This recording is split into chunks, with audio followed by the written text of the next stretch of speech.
तो चलिए स्टार्ट करते हैं। Mechanism of action of penicillin.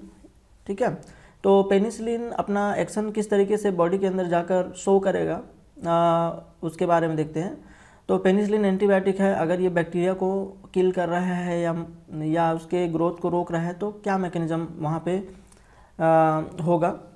तो देखिए, जनरली मैंने बताया था जब हम एंटीबायोटिक का classification on the basis of mechanism of action पे किए थे, तो मैंने बताया था कि जो पेनिसिलिन है वो सेल वॉल सिंथेसिस इनहिबिटर है।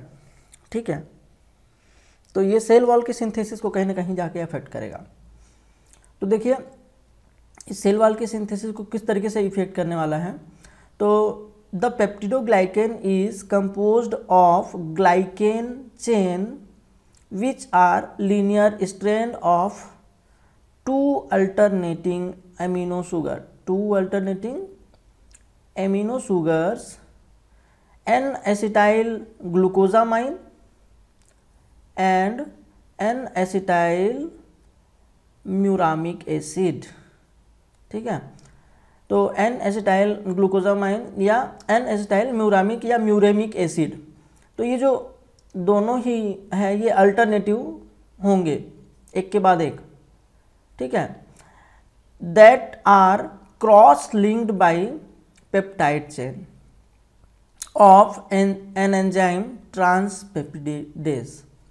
ठीक है, तो बेसिकली क्या है, एन एसिटाइल म्यूरामिक एसिड और एन एसिटाइल ग्लूकोजामाइन, एक आप देख पा रहे हो कि ये अल्टरनेटिवली है एक के बाद एक। ठीक है, तो ऐसे ही बहुत सारे चेन होगी और ये दोनों जो चेन होगी ये क्रॉस लिंक्ड होगी एक किसकी वजह से, पेप्टाइड चेन की वजह से।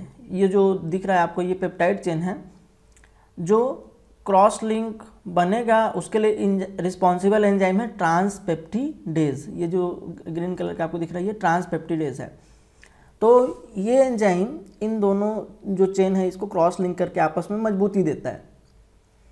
ठीक है, तो सेल वॉल जितना स्ट्रांग होगा उतना बैक्टीरिया इजीली सर्वाइव कर पाएगा, नहीं तो सेल वॉल आसानी से टूट जाएगा, डाइजेस्ट हो जाएगा।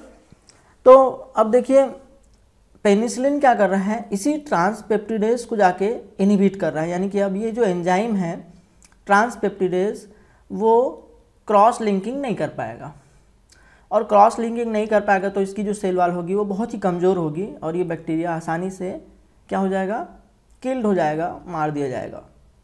ठीक है, तो इस तरीके से जो बैक्टीरियल सेल वॉल सिंथेसिस है उसके किसी ना किसी स्टेप में जाके ये इंटरफियर कर रहा है, कौन, पेनिसिलिन। ठीक है, तो अगर पेप्टाइड आपका जो पेप्टाइड चेन नहीं बनेगा और इसके बीच में क्रॉस लिंकिंग नहीं होगा तो ये कमज़ोर सेल वॉल बना पाएगा। ठीक है, इस तरीके से ज़्यादातर जो बीटा लैक्टम्स हैं वो सेल वॉल सिंथेसिस को ही इनहिबिट करते हैं। कहीं ना कहीं ये सेल वॉल को बनाने वाले किसी न किसी फैक्टर पे जाके अपना अफेक्ट दिखाएंगे। ठीक है, चलिए नेक्स्ट स्लाइड में चलते हैं।